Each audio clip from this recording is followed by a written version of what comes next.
What if you had made your decision early in life to live the warrior lifestyle to its fullest?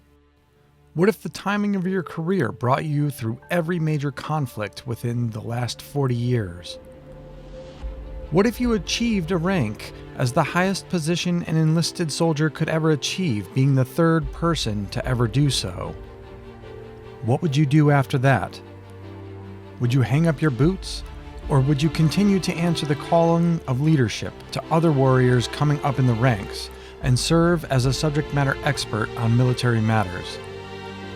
Join me as I talk with the third Senior Enlisted Advisor to the Chairman of the Joint Chiefs of Staff, John Wayne Troxell, as we talk about his journey in service and what he's doing to help bolster the current generation of warfighters today.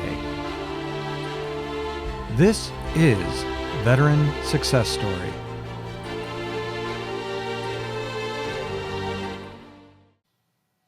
Welcome to another episode of Veteran Success Story. In today's episode, I had the opportunity to sit down with SEAC John Wayne Troxell.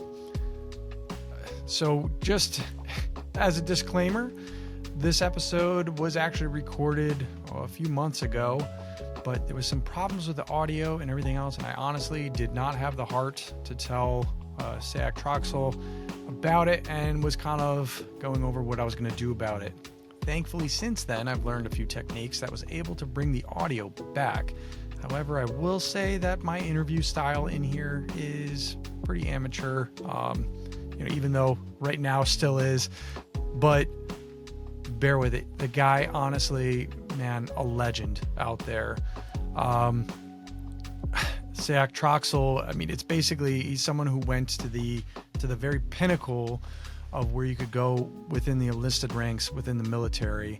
And it was incredible to be able to sit down and have the opportunity to talk with him about his career and some of the other things that, he views as the warrior lifestyle and where his specific blend of that lifestyle, went. He's a hard charger, that's for sure. And he's one of the guys that his place within the Hall of Fame, for the 82nd Airborne is something well-deserved. So heck of a dynamic guy. And if you don't know anything about him yet, which I'd be surprised if you didn't, but just look up eTool Nation and some of the other projects that he has going on. But you can just Google him, honestly. But I'll put everything in the description links for the episode. But without any further talk, let's get into the episode. Welcome to another Veteran Success Story. Today, I'm joined with SEAC John Troxell, which, I didn't really understand what SEAC was exactly, because I was like, does that make him a retired command sergeant major? Or, because you were, number 3 in line, right? Yeah, I was number 3. Okay, so I was always confused. I'm like, how do I address him? But now I understand SEAC is a rank, and it's basically as far as you can go on the enlisted side. It is the pinnacle. If you want to explain that a little bit to people. As a matter of fact, you can see my rank on my ID card is SEAC. So yeah. And it's weird when you've never seen something like that before. Yeah. So, like anything that happens in the military when there's change or evolution. And so for years and years and years, the chairman of the Joint Chiefs of Staff was the senior officer in the DOD, and the Secretary of Defense never had any enlisted advisor. Obviously, yep. They got enlisted aides and things like that. And it was General Pete Pace, Marine, when he was the chairman around 2005. Well, first of all, it was Air Force General Richard Myers, who was the chairman, who was thinking about this, that there needs to be a senior enlisted advisor to the chairman. But it never came to fruition until 2005, when General Pace, he kind of had an epiphany. Everywhere he would travel to visit troops and he would get off his aircraft, he would get to the bottom of the stairs, there would be a commanding officer and a senior enlisted leader advisor standing there. And he realized in a hurry that everybody, to include the service chiefs, had a senior enlisted advisor except him. across the Department of Defense, he was the only guy that didn't have that. And so he changed that, and he hired Army Command Sergeant Major Joe Gainey. So Gainey was the first guy. Gainey was, had to feel things out. They had to figure things out. And again, with the Pentagon and the Joint Staff and being the senior enlisted guy in all of DOD, it's going to take a while for people to get accustomed and understand what the position was. Well, then when he left and when he retired in 2008, Admiral Mullen, Navy, was the chairman, and he chose not to fill the position. Now, he said, I don't need a senior enlisted advisor. I'll go straight to the service senior enlisted. And so for 3 years, the position was vacant. Now, ironically, Ken Preston was the Sergeant Major of the Army at that time. Yep. And I asked Ken, over the course of that 3 years, how many conversations he had with the chairman of the Joint Chiefs of Staff. He said 0. So what I think it was Navy culture. They're officer heavy, and they rely on, they have the officers mess, the chiefs mess, and the lower enlisted mess. And I think Mullen wasn't comfortable having a senior enlisted advisor. Well, then General Dempsey comes in, and Dempsey says, an Army general says, I couldn't think of doing this job without having a senior enlisted advisor. So he hired Marine Sergeant Major Brian Battaglia. Battaglia had the job for 4 years. I was hired by Marine General Joe Dunford. I worked for Dunford for 43 months, and my last 5 months was with Army General Mark Milley. And then CZ Colon Lopez, Air Force, replaced me, and now it's a Marine Troy Black. But through this time, so Gainey and Battaglia got it set up that, the SEAC crest was developed, and the SEAC flag was developed, and the charter and everything. Well, when I was there, the number one thing I wanted to do, not so much for me, but for those behind me, was every service senior enlisted leader had a distinctive rank insignia, except for the SEAC. And the SEAC is the senior most enlisted person in the DOD. Yeah. So for 3 years, I got pushback and pushback from heraldry, from the Navy especially, didn't want to support this. And the Marine Corps didn't want to support it. And the Air Force and Army were like, okay, we'll figure it out. Well, anyways, I finally got across the finish line 10 days before I left the position. And so when General Milley pinned the SEAC distinctive rank insignia on me, he said, hey, look, you're not going to wear this very long, but at least you can be buried in it. So we got the rank done, and then CZ Colon Lopez, the guy after me, the Air Force, he got it that the SEAC rank was in the DEER system, the Defense Eligibility Enrollment Reporting System. Therefore, myself and all former SEACs and the current SEAC, our titles of address are SEAC, and that's what our rank is. And we are, in our DEER's enrollment, we are the SEAC now. So it is a continued evolution of the position and an acceptance of the greater DOD, but an evolution of the position, the rank, and everything. And now I will tell you what this has spawned is, the chief of the National Guard Bureau, the senior National Guard 4-star in the entire National Guard, is a member of the Joint Chiefs of Staff. His senior enlisted advisor, either an Air Guardsman or an Army Guardsman, was wearing traditional Chief Master Sergeant or Command Sergeant Major rank. Well, about a year ago, they got a distinctive rank insignia for that SEA of the NGB. And so John Raines' Army is the SEA of the NGB, and he will wear that distinctive rank insignia. So now, all senior enlisted advisors on the joint that advise the Joint Chiefs of Staff now have distinctive rank insignia. And so I think that's important in the evolution of senior enlisted positions, most importantly with the SEAC position, that it has that. Because there was a while there with Battaglia and myself where people were like, do we really need this position, Yeah, And it would only make sense on how the structure, especially in the U.S. military, the NCOs are the backbone. yeah. And think of It this. blows my mind. So, going back to when Mullen said, hey, I'll just go to the service senior enlisted, and he never once had a meeting with any of them. The continuity between the service senior enlisted leader and their relationship with the chairman and the Secretary of Defense is through the office of the SEAC.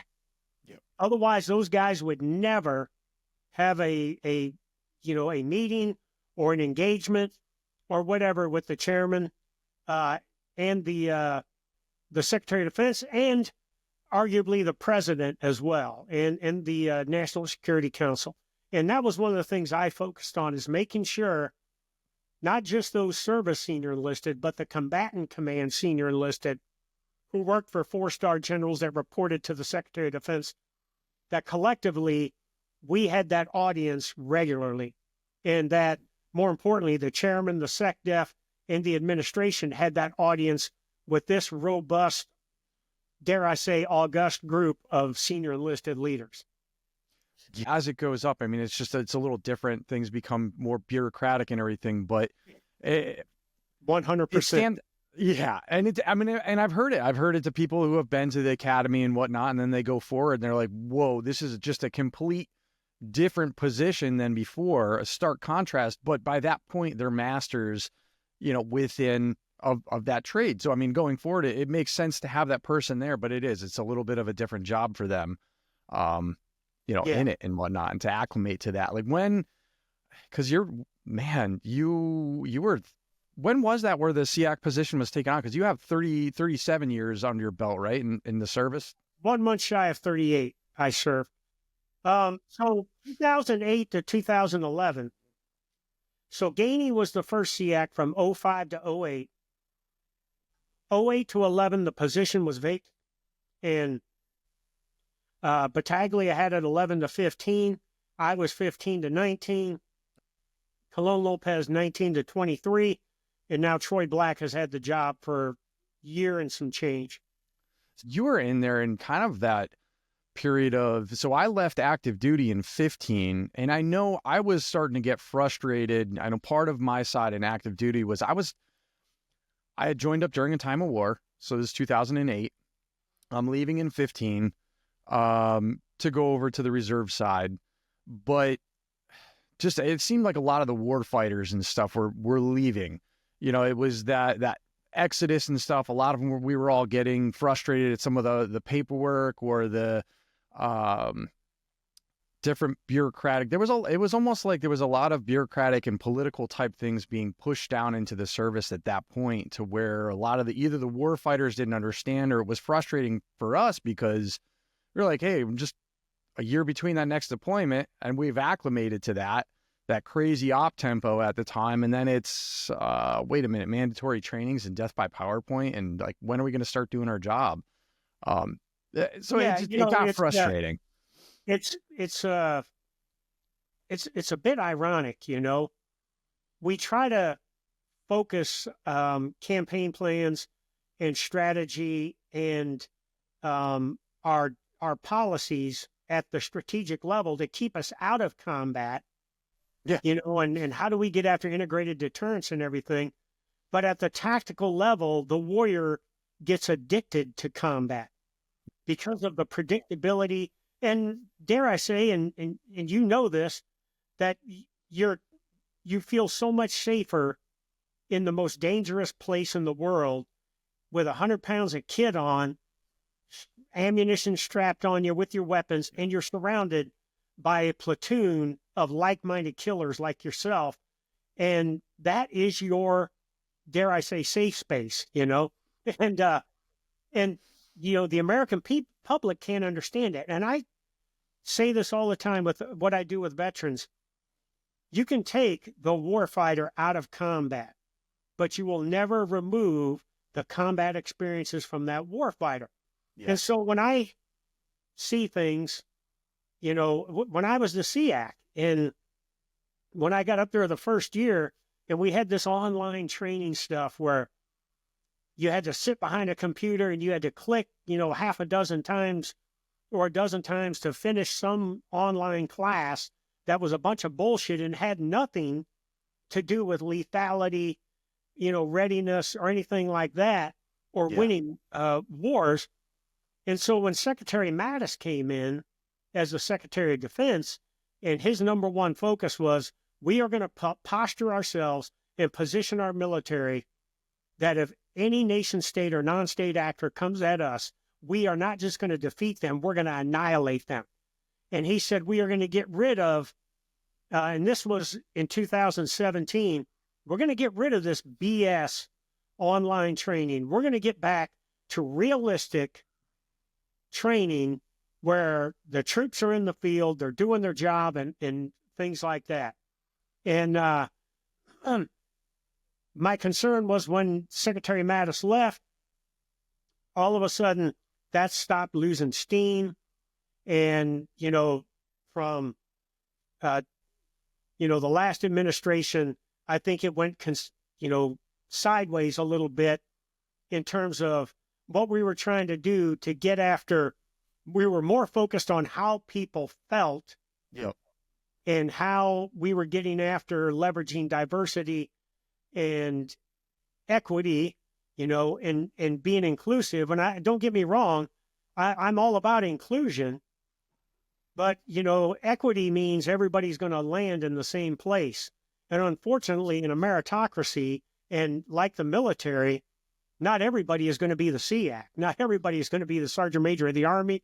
Not everybody is going to be an infantry platoon sergeant, Yeah. And so I think that kind of went sideways. And then when we got after the People First initiative, it briefed well at the strategic level, but when it made its way through the operational level to the tactical level, in some cases it went from people first to me first. And all of a sudden you had people that had this sense of entitlement that because they were wearing the uniform, they deserved everything, and they deserved accolades, and they deserved the free meals from the American public and everything. And if they didn't get that, then there's something wrong with the American public. So that term selfless service that you and I live by deploying back to combat and loving every minute of it, because that's when we were our most happiest as a warrior, was when we were on the front line fighting. And all of a sudden, selfless service started getting transitioned to what's in it for me. And, thankfully, I think we're going in a direction now that we're going to get back to those core values, the Army values. We talk about those, selfless service being a key one. We're getting back to focusing on, and I was just in the Pentagon last week, and I met with Troy Black, the current SEAC, met with other senior leaders. And the prevailing theme was, if this doesn't equate to better lethality, better readiness, better fitness, and most importantly, winning wars, then we're not even going to mess around with this shit. We are just going to focus on what's important. And so some of the things that we were doing across the DOD, they're going to go by the wayside. Some of those programs that we were wasting money on that had nothing to do with lethality and readiness, they're going to go bye-bye. And we're going to find more efficient ways to use that money to best prepare the warfighter to fight and win on any given day, anywhere in the world. I agree with you on some of there was a whole lot of just muck out there, and they're trying to find that next way forward. They were trying to put people first, making that individual soldier, important. But yes, there is a sense of entitlement from some. There's always one, right? There's always one. But I know some of the stuff that happened when I was in 2000 and I think it was 2012 when the Don't Ask, Don't Tell was repealed. Yeah. And I had served in Afghanistan in combat with somebody in 2010 who was pretty openly gay. Nobody cared. Yeah, but it was for someone like him and whatnot, it was important to him that he had the ability to do that. That guy passed any standard that was thrown at him. And honestly, I think that it shouldn't be whether whether it be male, female, gender, it should be by merit. It should be by the standards. If they can pass the standards, I went on both sides of it. I served with women in a soft capacity at one point. Yeah. Some of them would put some of the guys I served with to shame with what they did with some of the units and stuff, that they were like, hey, we go by the Ranger standards for that stuff. Yes, females have to pass that end too. Yeah. And they push out. And I was just like, man, like I know guys that weren't that motivated and stuff to do that. So, for some of it, it's unfortunate that I think the pendulum is going to swing the other way to where we are going to lose some good people in the service that have their heart in the right place. But I also understand it, when you go for a certain period of time, and people are taking advantage of a system, you might have to just do, hey, back to the drawing board, go to the chopping block. Yeah. And here's the bottom line. And you said it, I have plenty of gay friends, I have, gay relatives in my family. My wife has gay relatives in my family. We could give a shit less about that. Okay. Yeah. And because I don't go around celebrating it, doesn't mean that I'm anti-gay. Okay. Exactly. I don't give two shits about what happens behind closed doors with consenting adults. Yeah. All right. I got bigger shit and bigger fish to fry, and I don't worry about that. So if I don't celebrate two men or two women being married to each other, doesn't mean I have something against it. Yeah. Okay. All right. So you're homosexual. Let's move on. All right. Exactly. Yeah. Nice to meet your partner. Okay. Let's get on to business. Yeah. And, I have one of my favorite non-commissioned officers. He's in the Air Force. He's a Chief Master Sergeant now. He was on the Chief Master Sergeant of the Air Force's staff when I was the U.S. Forces Korea Senior Enlisted Leader. One of the best non-commissioned officers I've ever seen in my life.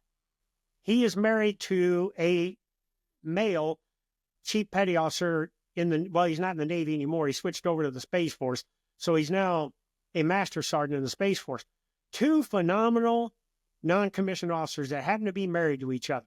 I could give a shit less that they're gay and they're married. All I know is these are two capable guys, to your point, that can get the job done and have proven that they can get the job done.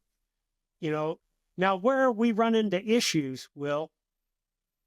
So, when Trump 45 was president, now we got Trump 47, the issue of transgenders serving in the military came up. And so Secretary Mattis convened a 10-week transgender review board, and myself, all of the service senior enlisted, and all the service vice chiefs of staff sat on this transgender review board for 10 weeks. And we interviewed doctors. We interviewed transgender serving troops. We interviewed behavioral health specialists. We talked with lawyers. We did a comprehensive review on this. And when we talk, in the end, what we were talking about is what we're talking about now is, are you lethal? Are you ready? Are you fit? Are you deployable? Can you serve? Yep. And when you talk about someone that has gender dysphoria, now not all trans people have gender dysphoria, but if you have gender dysphoria, it is akin and similar to anxiety and depression, which are disqualifying conditions in the military. Okay. So in the end, after 10 weeks, this is what we came up with. Now, the average non-deployable rate for someone going through transition as a transgender was about 250 days. The average. There were some that were 3 and 4 years non-deployable.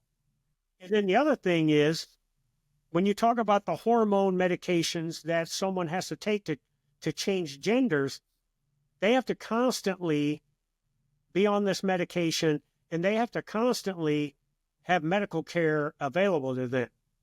That's one of the things we learned. So when you think of this, think of large-scale combat, and if we're doing a movement to conduct on the Korean Peninsula or Yeah. in Eastern Europe against Russia, where we are constantly moving from phase line to phase line and objective to objective to continue to reach, in North Korea, be isolating Pyongyang and toppling the Kim regime and everything, that we don't have time to stop for someone that needs constant medical care and has to have their medications and things like that. And if they run out of their medications and they don't get it, then it could reverse what they're trying to do with their gender. So we took all of that into consideration for 10 weeks, and we went to Secretary Mattis, who was going to go to President Trump to give a recommendation. And we said, if you are a transgender service member and you don't have gender dysphoria, if you're a man and you consider yourself a woman and you dress up in women's clothes and stuff like that, you can serve, okay? But the issue came up with, using the opposite sex restroom and stuff like that. We said, well, that commanders would have to figure that out so that everyone is treated with dignity and respect, not just the transgender folks, but the folks that could be offended by, someone with, male body parts in a female shower and things like that. Yeah.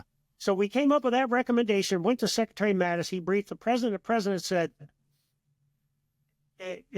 there's too much risk associated with it, so we're not doing it. So when you see the people that are saying that, that we're just being mean and we have something against transgenders, we did a comprehensive review in 2017, 2018, around there, to come up with a policy that made sense. Now, think of this. Will Yeske is a squad leader, and you've got a soldier in your squad that has been non-deployable for 400 days. And it can't go out and train with you. They're on a physical limiting profile that's basically breathe at their own pace, and they're transitioning genders. Do you, as a squad leader, rhetorical question, want to accept the risk of, instead of having a 9-man full squad going to Afghanistan, back to the Arghandab Valley with you, or are you okay with having 8 and 1 person on rear detachment that is doing these other things? Again, we kind of get mixed up with the discipline and accountability of having a trained, ready, lethal military formation, and the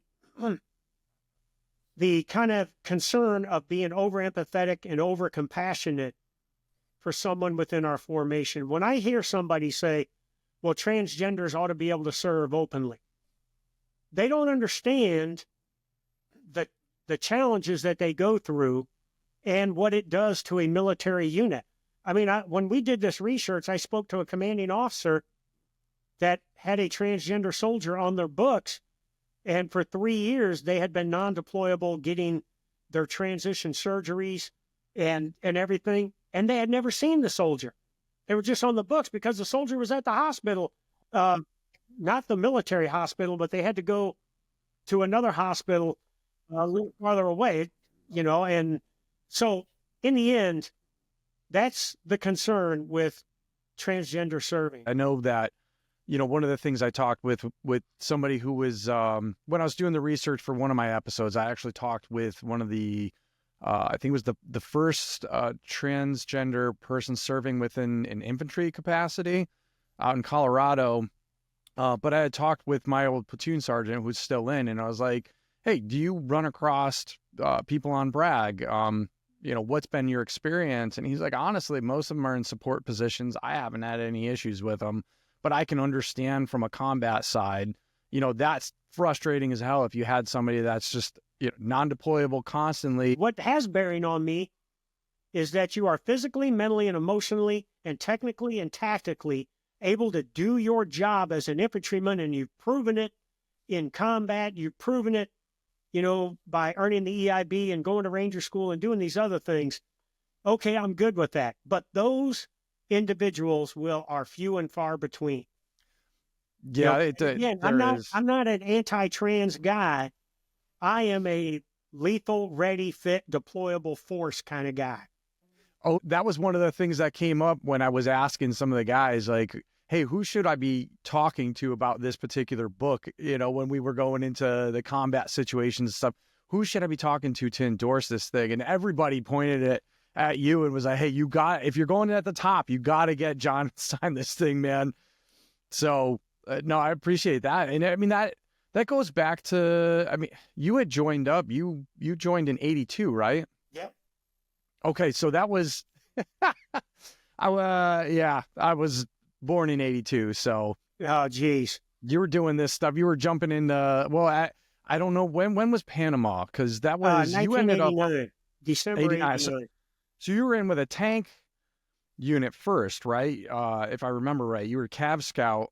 Yeah, so I joined as a 19 Delta Cavalry Scout, which are basically extinct now. There are still some 19 Deltas running around out there, but in my beloved 82nd Airborne Division, they're getting rid of them all. But anyways, so I joined as a Cav Scout. My initial assignment was Fort Bliss, Texas. 3rd Armored Cavalry Regiment at the time was there.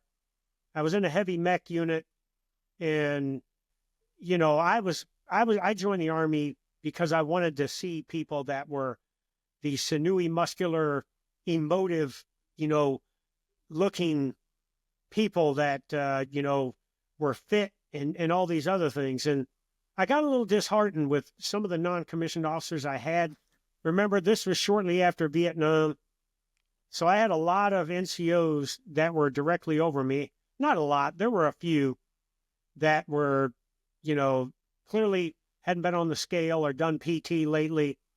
They were drinking on duty. They were doing it. Some of them even using drugs and everything. And I was like, man, I need to, this is not what I expected. Well, it wasn't long, and I came down on orders for Germany. So I ended up in the 3rd Armored Division in Germany from 84 to 87.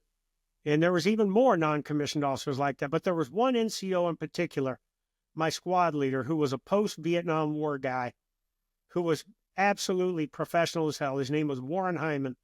And he taught me what it meant to be a good soldier, but more importantly, to be a good NCO.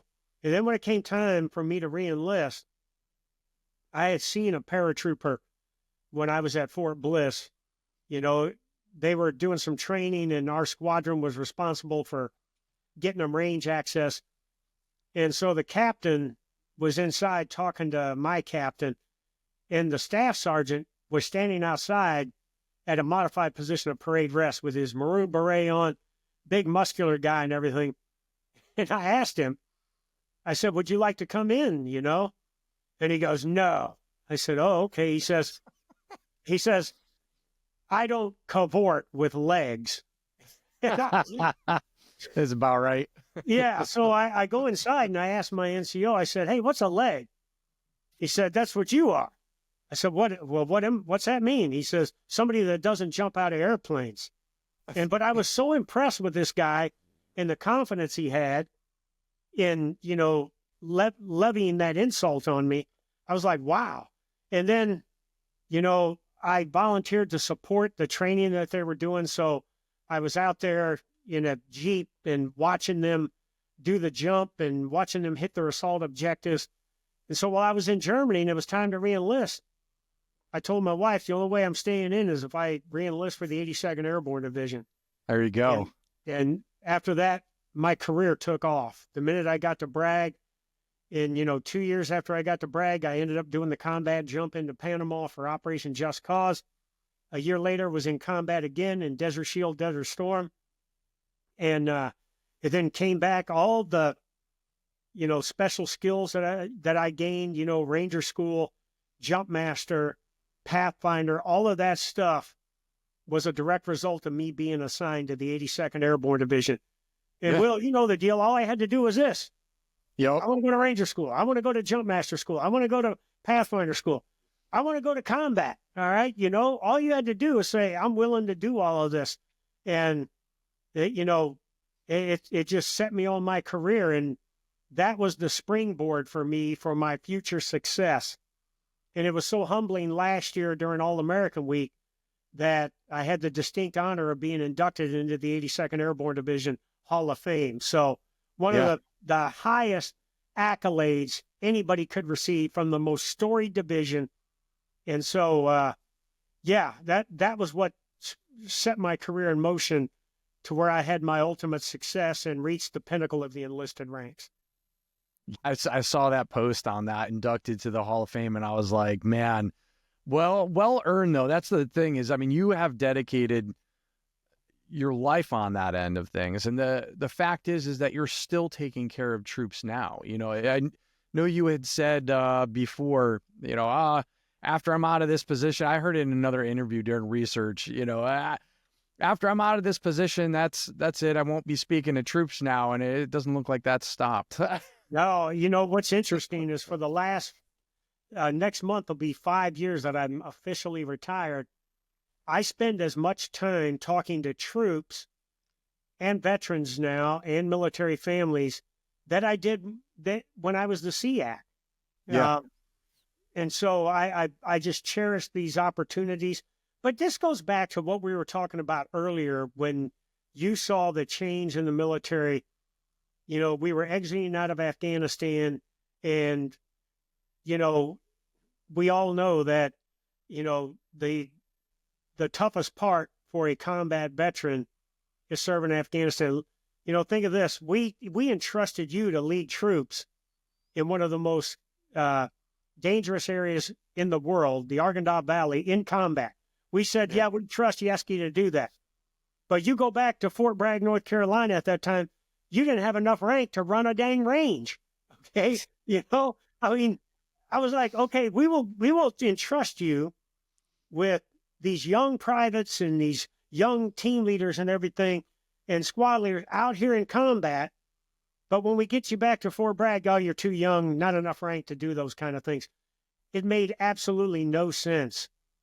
And you mentioned earlier the difference. What I see now is basically, you know, there's a couple conflicts going on right now with Russia and Ukraine and what's going on in Israel. Hopefully both of those are going to come to the end here shortly. But we weren't directly involved in combat in those. We're given a lot of money, a lot of ammunition, and things like that. We had some special operators that were in both of those operations and everything, and support troops in areas nearby and everything. But we are basically a peacetime military right now. And when you look at the young team leaders and squad leaders, you know, I'm talking infantry kind of guys. I look back when I was a Stryker Brigade Sergeant Major during the surge in Iraq, and I look at my young team leaders and squad leaders from then that were these stoic, cold, professional killers, professionals. I mean, they didn't run around and yap and talk their mouth and everything because they had seen what death can do and what potentially losing your life can do. They had crossed over mentally and emotionally like you and like so many of us that I'm not coming home from this deployment. Yeah. But I'm going to make sure that I'm going to take as many of these bastards with me if I lose my life over there. And so we cross over mentally and emotionally that we're not coming home. Physically, we're fighting with everything we got to protect ourselves and our teammates on our left and right and our troops and everything. But mentally and emotionally, we prepared ourselves that, this is, you know, I'm glad I had time with my family and everything because I'll never see him again because I'm one IED away or one ambush away or one RPG away or one indirect fire attack away from, you know, being a beautiful human being to being a pile of flesh, camouflage material, and hair, you know? Oh, I remember the exact moment. I mean, we were leaving the gate, but when I made that conscious decision in my head to where it was, you know, there's a lot of stuff going on right now and you're starting to get wrapped up in it. You need to stop and just accept it that you're already dead. You know, it's just, it hasn't caught up with you yet, but you can't effectively do your job if you're caught up in that. And it almost seemed like the people that were the most worried about that sort of thing and had that anxiety behind them, it was actually shackling them out there. Yes. and I saw that, and I was like, I had to make that decision for myself, but say, hey, that doesn't matter, man. Like, you just do the best job you possibly can until you can't. And that's all that matters. And it was super freeing in that way. But you're right. It's a definite, it's an advantage, but it's something that sets apart someone who's who's been to combat as opposed to not. For me personally, the minute I accepted that I had crossed over, I had this natural high about me that I wasn't worried about anything anymore. All I was worried about was making sure that myself and my soldiers were best prepared, and we kept that competitive edge over the threats that we were going to encounter out there. But I had crossed over thinking that I'm going to die over here, so I'm just going to get out and get after this mission. And to your point, those that were so worried about, am I going to live? Am I going to die? And it caused them to be risk averse. And when you're risk averse, you relinquish competitive edges to the enemy, and then the chances of you truly getting killed go up considerably. So, and I heard I've got a lot of people that are my mentors, and one guy that I really looked up to was a guy, he was retired U.S. SOCOM, career Delta guy, Chris Ferris. And Ferris talked about in Somalia, when they were being overwhelmed by thousands of Somali fighters, Muhammad Farah Aidid's fighters, that he said, this is it. I'm not getting out of this. I'm done. And he said this natural high came over him. The natural calm came over him.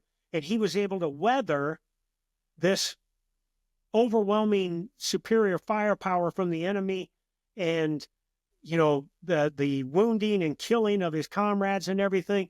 He was able to overcome that, and he was operating at warp speed, and he was in a band of excellence as a warfighter, because he put all that behind him about whether I live or die.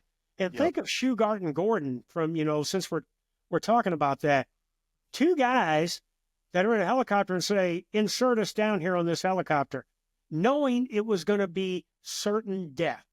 They went anyways. And so back to the original point I was talking about, when I look at these young team leaders and squad leaders that haven't been exposed to that combat like you and I have, I get concerned, because if we're not doing simulated, realistic combat training at combat speed, that causes discomfort, that causes leaders to have to make decisions that need to be sound and timely, and you don't have the right risk measured, you don't have all the resources you need and things like that, then we could be setting this force up for failure in large-scale combat.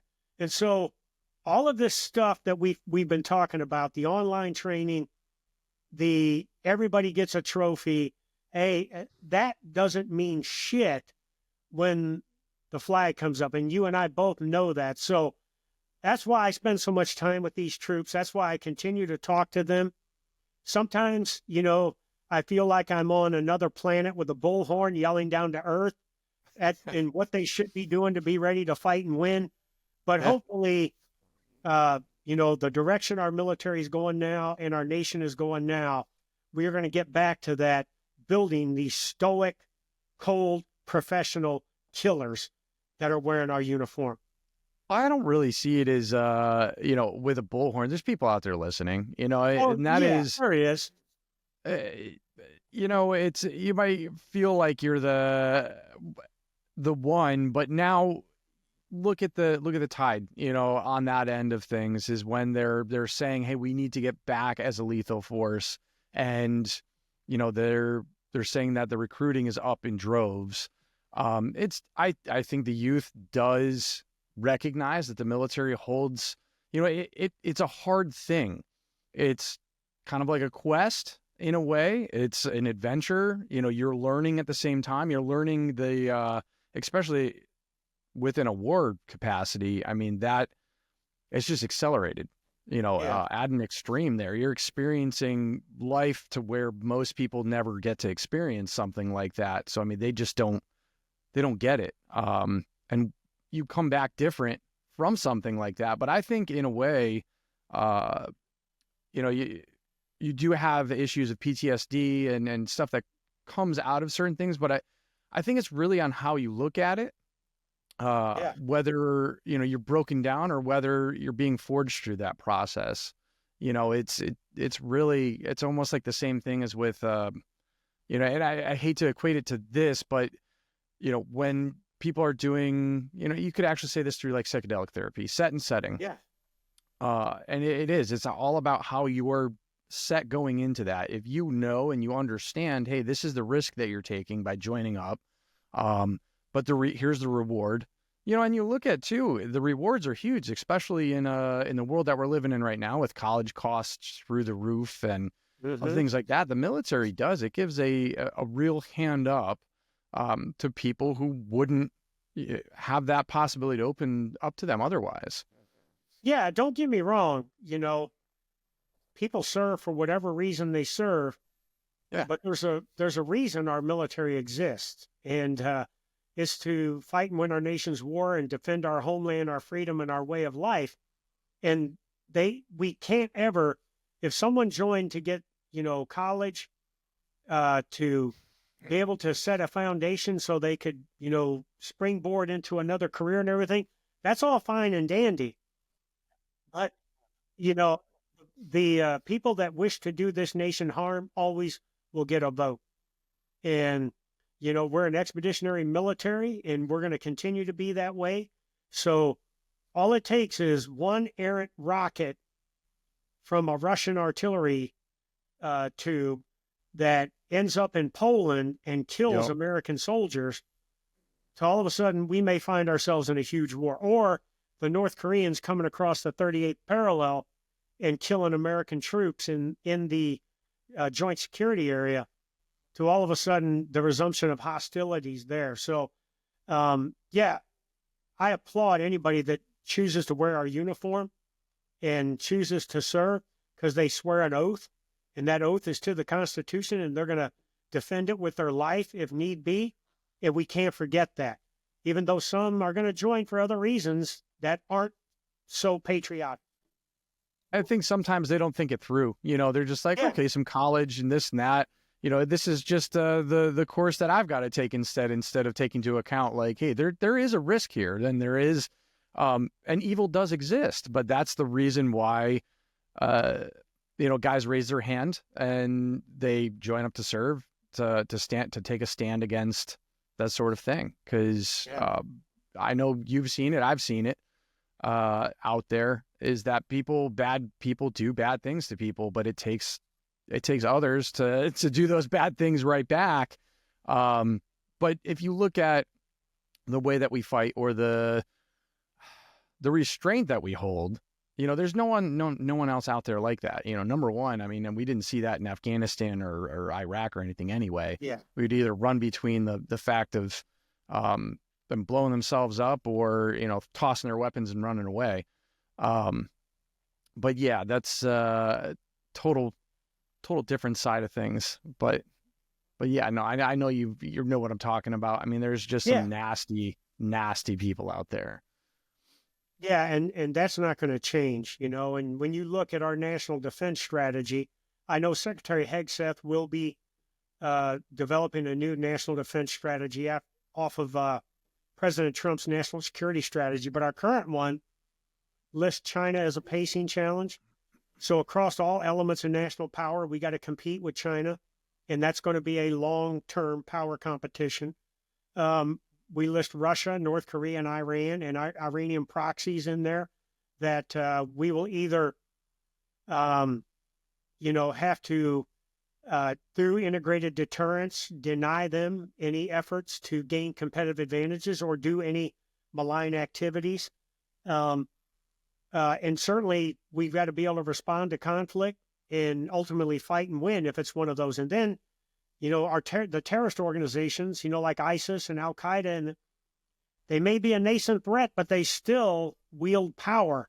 And we saw that, during the holidays in New Orleans, when this guy that was inspired, a veteran no less, a veteran of the 82nd Airborne Division, that did this terrorist attack and everything. So to that end, our military has to be ready, has to be lethal, has to be fit, has to be deployable, and it has to be expeditionary. And we can't revert to isolationism and get everybody back to the United States.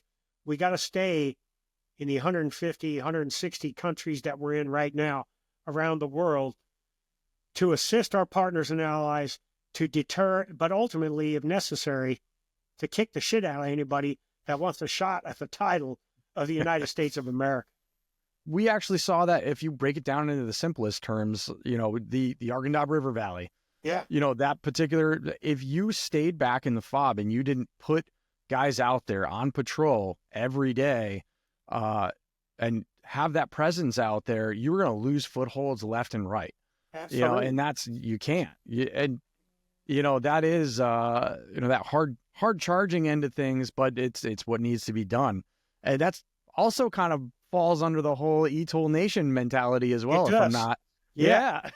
Say, why don't we go there? How did that start there? So, I've always thought, just like you, that whether it was Just Cause, Desert Storm, the multiple tours in Iraqi freedom or Enduring Freedom that I served, I wanted to have the edge over my enemy. I wanted the enemy to be uncomfortable. I wanted to be in his security zone, in his support zone. I wanted to be where he's like, holy shit, I wanted to be like PFC Martin, 325th Glider Infantry Regiment in World War II. If you're looking for a place to hide, buddy, just get behind me, because I'm the 82nd Airborne Division, and this is as far as the bastards are going. And so I always had this kind of attitude that, hey, we're going to take the fight to the enemy, and I feel sorry for them bastards because we are going to smoke them, And so I became the SEAC, and, you mentioned the bureaucracy that happens, and it's all over in the Pentagon. And there's too many people, senior flag and general officers and senior officers, even some senior enlisted, who forget where they come from the minute they get in that building. And it's almost like you're on this five-sided island, and you forget that you're responsible for the entire Department of Defense and every man or woman serving in the military and their families. And so I went to a meeting right when I became the SEAC. The chairman told me, I want you to go over to this deputy subcommittee meeting for the National Security Council. They're going to talk about ways that we're going to get after imposing costs on terrorists, specifically ISIS. And I said, okay, good. I'm ready to get after that. And so I went over there, and it was me and the J5, three-star general, that were over there. Everybody else were civilians. There might have been some vets in there, but this one lady, this one staffer gets up, and she says, well, if we want, to stop young men from joining ISIS, we need to give them jobs. And I'm like, this lady has no idea. Okay, I said, these guys, these people that join ISIS from countries like Belgium, from Germany, from the UK, and from the United States, aren't doing this because of poverty. They're doing it out of being radicalized by this ideology. Yeah. And I thought to myself, if we continue to have this attitude here in the administration, we will never figure this out.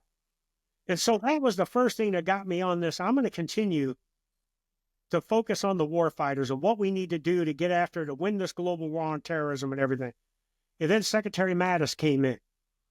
Mad Dog Mattis, Chaos, or whatever nickname you want to use for him. Now I had him as the SecDef, and I had General Fightin' Joe Dunford, Marine hero of 5th Marines in the invasion in Iraq and everything. I had these two senior elder statesman warfighters. And when Mattis said, we're not just going to defeat, we're going to annihilate enemies. So anyways, I'm in Syria with our most elite Army Special Operations Unit, the guys behind the fence there at Fort Bragg. And I'm out there for, the lasting defeat of Raqqa, which is the caliphate for ISIS in Syria. Yep. And I'm having a conversation with this sergeant major. His first name was George, who was a 20-year operator in that unit. I mean, he and I hit it off, even though, I'm a general purpose, Calf Scout, general combat kind of guy, and he's one of the most elite war fighters. He's got like 6 or 7 Purple Hearts, 2 or 3 Silver Stars and everything. But we hit it off on building professionalism in our non-commissioned officers and everything. And we kept talking about that they have to be the most lethal they can be. And that even means if they run out of ammunition with their rifles and everything, that they're going to use any means necessary to kill the enemy, whether that's an entrenching tool or whatever it is. So we kept bringing this entrenching tool up. So here I am on the roof of this building in Raqqa, watching our Syrian Democratic Forces, who are our partners, with our special operations advisors, going up against ISIS. And every time there'd be a lull in the fight, there would be a suicide vest bomber or a suicide vehicle-borne IED come out by ISIS. They were very, as you know, a very resilient enemy. Yeah. Finally, I just said something on that roof. I said, you know what? These assholes got 2 options. They can surrender or die. And so the unit sergeant major, Rob was his name, says, "But what do you mean by that?" I said, "Well, we're a peace-loving nation.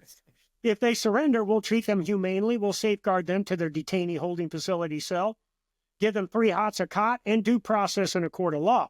But if they don't surrender, then we're going to kill them with extreme prejudice, whether that's dropping bombs on them, shooting them in the face, or if need be, beating them to death with our entrenching tools." And so he told me, put that in my update. He said, put that in my update to Dunford and Mattis. So I did.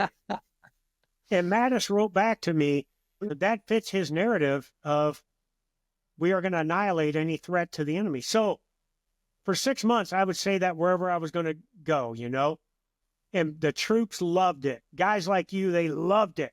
The warfighters loved it.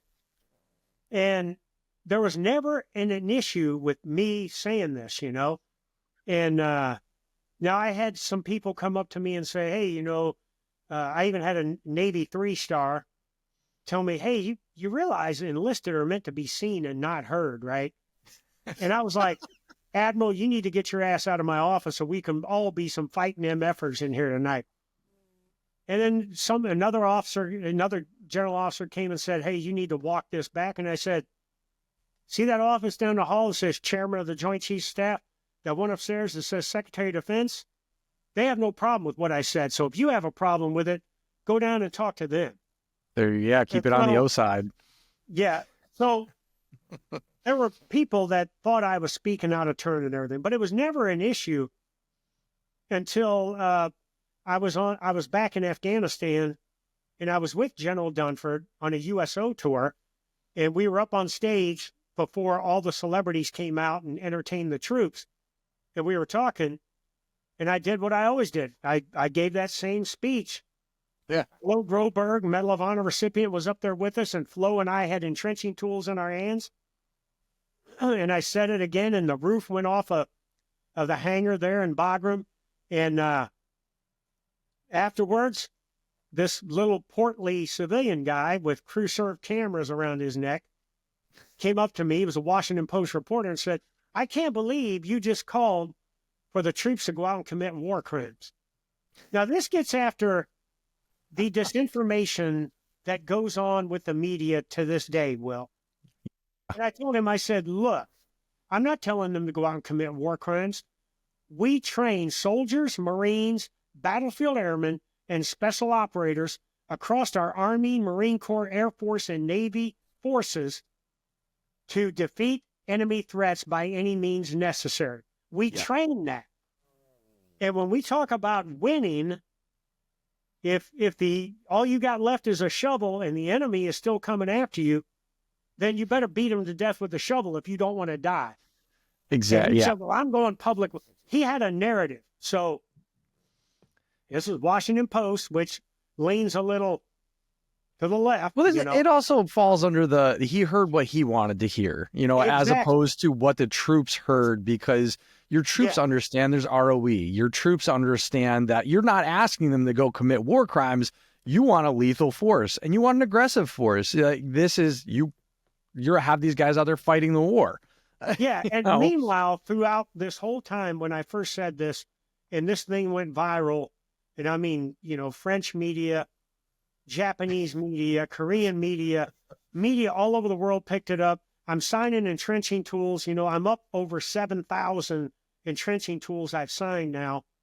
And it was never an issue till this media source picked it up. Yeah. And that's when we put that post on social media that went viral. And it was to combat this false narrative by this guy in the media. And that's when it went viral. But at the same time, this thing was going viral and the troops loved it. And, leaders were reaching out to me all over the world saying, thank you. The chairman and SecDef never had an issue. The president loved it. I got a call from the White House's photographer for the vice president, who used to be on the joint staff with us. And he said, everybody over here loves this, So it's never an issue, much like what's going on today in certain realms where people don't like decisions that are being made out there, and they are going to either go after malicious compliance and go in a direction that is counter, or they're just going to say, I'm not going to do it. And there were people that were attacking me professionally and personally because of that. But in the end, when it was all said and done, the troops loved it. And that's what Madison Dunford saw. And it was a way to inspire the troops, intimidate the enemy a little bit, because ISIS started talking smack about me on their French propaganda web page. So I started talking shit back to them, But in the end, think of the last 4 years, the previous administration. If any command sergeant major, SEAC, or anybody tried to say something like that, they would have been sent packing immediately. But because of President Trump, Secretary Madison, General Dunford, my three bosses, my chain of command, I got investigated, for using torturous language and hostile and toxic work environment because of talking about. And I thought to myself, did an ISIS fighter file this IG complaint against me? It probably felt like that at the time. Yeah. Jeez. But in the end, after all of this BS and I was reinstated, I knew I was right. And my bosses knew I was right. And the naysayers out there, the ones that were hoping I was going to go away, all of a sudden they came crawling back. Now, I forgave, but I never forgot. And I still haven't forgotten. Those people that looked to do me harm, when all I was trying to do was do the job of any leader, which is to inspire the troops and intimidate the enemy. But you also stuck to your guns. You didn't back down. That's I would say the biggest takeaway right there is that, you took that hard right over the easy wrong. You didn't, I'm sure like either someone came to you and was like, hey, could you retract that or make a statement about that? Because I know how that works, and to stick to it and be like, I did nothing wrong here, and then to go through all of that and then get cleared, heck yeah, I must have felt good to get that final stamp there, but then also to not sacrifice yourself along the way. There were people that came to me and said, hey, look, you've served for, at the time, over 36 years. You've been a sergeant major for 19 years. Just retire. And, you won't have to go through this. I said, so you're asking me to quit. And if I quit when I face adversity like this, I have just told every soldier, sailor, airman, Marine, Coast Guardsman, and Guardian that if it gets hard out there, just quit. Yep. I said, I'm not going to do it. I said, and I even told General Dunford and Secretary Mattis, there's only two ways this is going to end. You're either going to fire me and retire me, or you're going to put me back in the job and let me finish my last year plus as the SEAC. And in the end, it all worked out. And like I said, I kind of did the Conor McGregor walk back to my office after being suspended for 6 months, like, there you go, MFers. How about that, But I stayed a stoic. I kept it in me. And I went right back to what I was doing for the previous 2+ years, which is inspiring the troops and getting the pulse of the force for the chairman, SecDef, and administration, and delivering the why to the troops all over the world. Well, on that regard right there, do you want to say something for someone who is, I guess, with someone like you who's had like this much of a career out there, it's almost hard to reach back and stuff, but can you reach back and give me something for someone who's just coming up in the military right now, especially with the turn of kind of that more aggressive posture again that we're going towards? So my message to anybody serving out there now is you are the owner of your destiny. You are the owner of your career. And as I mentioned earlier, I set goals for myself, regularly and often on where I wanted to go and what I wanted to do. I have a great wife that had spent this whole journey with me, and I kept her in the loop of everything I was doing. She was part of the family readiness group. She was part of the community. She did a lot of things. So when I say you have to own your career, set goals for yourself, and go out and get after them. And like I said before, all you have to do is do this to be successful. And then, I wasn't always at the cutting edge of being a lethal fit warrior. But I realized when I wasn't that I fixed myself and I made myself. And in the end, the more fit I was, the more ready I was, the more competent I was in my job, the more I was skilled, the more I enjoyed my time in uniform. The time I didn't enjoy it was when I was a fat ass in heavy mech land in Germany. And, I tried to cover up for my physical kind of inequities by being this book smart guy that could tell you what the size of the 3 American flags were, and shit like that, and could win Soldier of the Month boards. But that's not what people respect. Yeah. People respect someone that is Iron Mike, that leads by their example and says, follow me, and I'll show you what right looks like. And the more I did that, the happier I was, the better my family life was, the better my career was. So my point in all of this is to anybody out there, you control your career. It's your destiny, and you take it in a direction that you want to go to and make it work. I joined the military as a barely graduated high school, a half-assed athlete, and didn't have anything going with me. When I retired, I have a master's degree in business administration with a concentration in strategic leadership. I spent 20 years as a command sergeant major, retired as the SEAC, was able to fight for my country in 5 different combat tours, and I built something that now has carried over into civilian life, where I'm a small business owner, I'm a motivational speaker, I'm a leadership specialist, and I'm still able to do things that keep me goal-oriented, but more importantly, keeps my wife happy, now that we're on year 41 of marriage. And so that's my advice. Include your family and go out and get after your career. And don't be a victim, be a champion. Go out and win in everything you do. There you go. That's solid right there.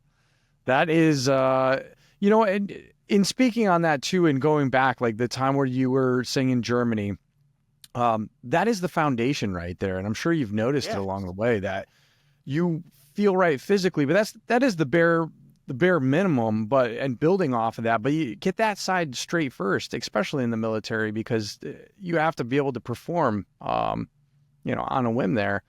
And speaking of, small business, but you have 5 different, the last time I checked, I'm sure the books are different now, but it was something like you're consulting with 5 different major companies. You've got the stuff going on with E-Tool Nation stuff. You got PME, which is your consulting. You wrote a book, Surrender or Die. Geez. You're just yeah, I don't. I think there's two types of retirees and people that are post-military, and you know this. Yep. There are enablers and there's agitators. Yeah. You know, and the agitators are the ones that are pissed and moan because the Popeyes on base is costing more than the Popeyes off base, and they're harassing the senior mission or garrison sergeant major over that. I chose to be an enabler, and I focus on three things right now. Post-military life. One, it's to pay it forward to the men and women that are in uniform right now. What can I do through my consulting company, through my leadership stuff, for my unit business? What can I do to continue to bring inspiration to them to want to be the best that they can be in uniform, as well as, you know, their families? Second, I want to give back to my fellow veterans. What can I do to help them? And, you know, I'm a big athletics guy, so I sponsor 4 different veteran athletes, a couple of mixed martial artists, a female power lifter, and a bodybuilder, all that serve their country and in combat. And then the last thing is, how do I make life comfortable and build something for my grandchildren that my wife and I didn't have? So those are the 3 things I'm focused on, and they go in that order, and life is good right now, brother. Yeah. What's some of the stuff in the way of resources? I know, are you still doing stuff with Hunter 7? I know there's a few of the other organizations and stuff that are giving back. Do you mind giving a shout out to some of them and what they're doing? Just because I know there's so many different things out there in the veteran space that sometimes it's hard to navigate, you know? Yeah. So I'm on the board and I'm an advisor for Hunter 7 Foundation, which assists service members, one, identifying, you know, do they have cancer, but more importantly, assisting veterans that have cancer. I'm the national spokesperson for the Veterans of Foreign War, which has over 1 million members. I am on the Warrior Suicide Foundation that gets after combating veteran suicide. I work with the University of Health and Performance out of Bentonville, Arkansas, that runs courses that assist in transition, but more importantly, that delivers in assisting the veteran in regaining or retaining purpose in their life and their post-military activities. And I work with the U.S. Chamber's nonprofit Hiring Our Heroes, assisting transitioning service members, veterans, and military spouses to gain meaningful employment that will be commensurate with what they did in the military. And then I get after the lethality, supporting that, you know. I'm an ambassador for ESS Eyewear, the #1 ballistic eyewear that troops wear now. Beaver Fit USA, that provides material solutions to get after fitness and lethality, and things like that. And, you know, and then I support Uncle Nearest Premium Whiskey, which is really the CEO of that company, Fawn Weaver.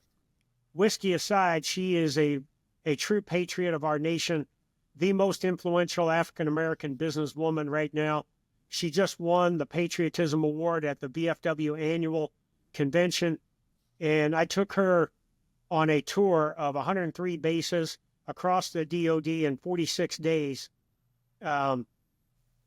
46 bases in 103 days for her to show her appreciation to the military. So that's what I kind of got going on right now. Maybe another book in the works about leadership and everything. We'll see how that goes. But life is good, brother. And again, the #1 thing, my main focus is, how do I assist this current force and how do I pay it back to our fellow veterans?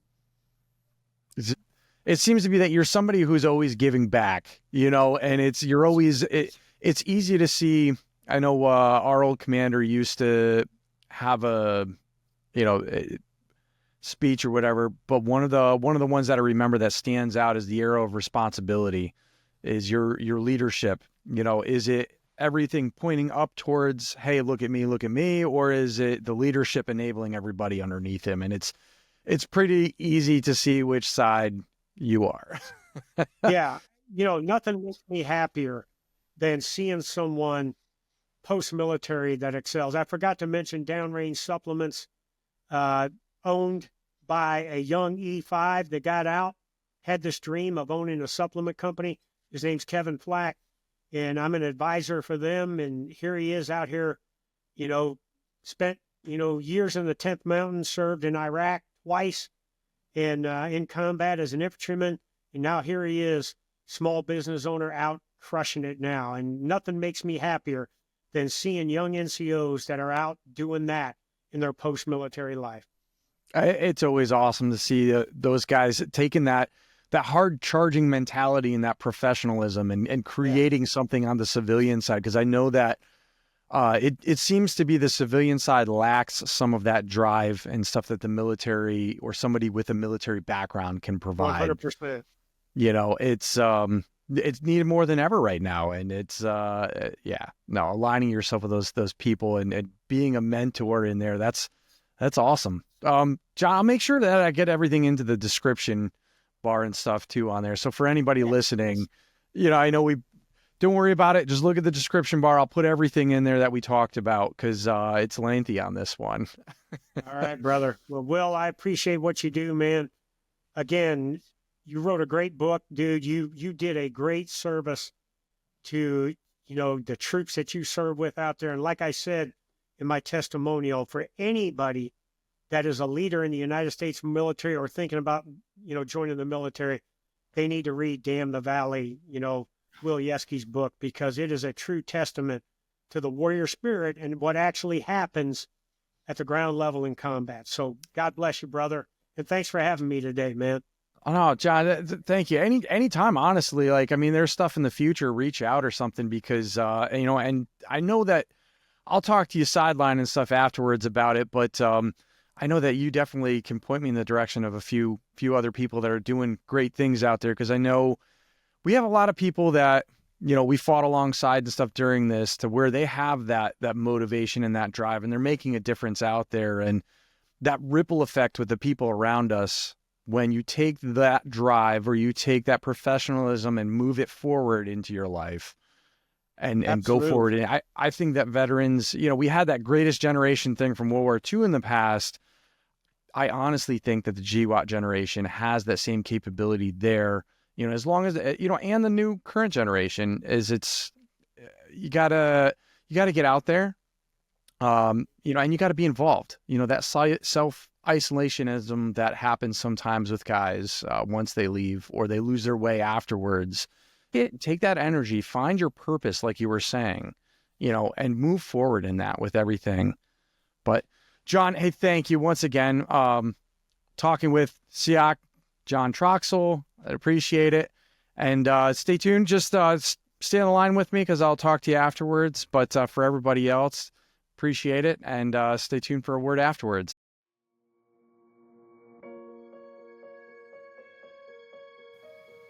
Thanks for tuning in to another episode of Veteran Success Story. If you enjoyed the episode or any of this resonated with you in any way, I'm going to put some stuff in the description to links to what retired SEAC John Troxell is doing now, such as some of his different efforts, eTool Nation, Downrange Supplements, and PME Hard Consulting. He also is working with a lot of other veterans organizations that deal with helping veterans out there. I mean, it's basically the job never stopped for him. I'm sure you guys heard in the episode is that he's continuing to do what he loves to do, which is take care of the soldiers that are out there doing the work.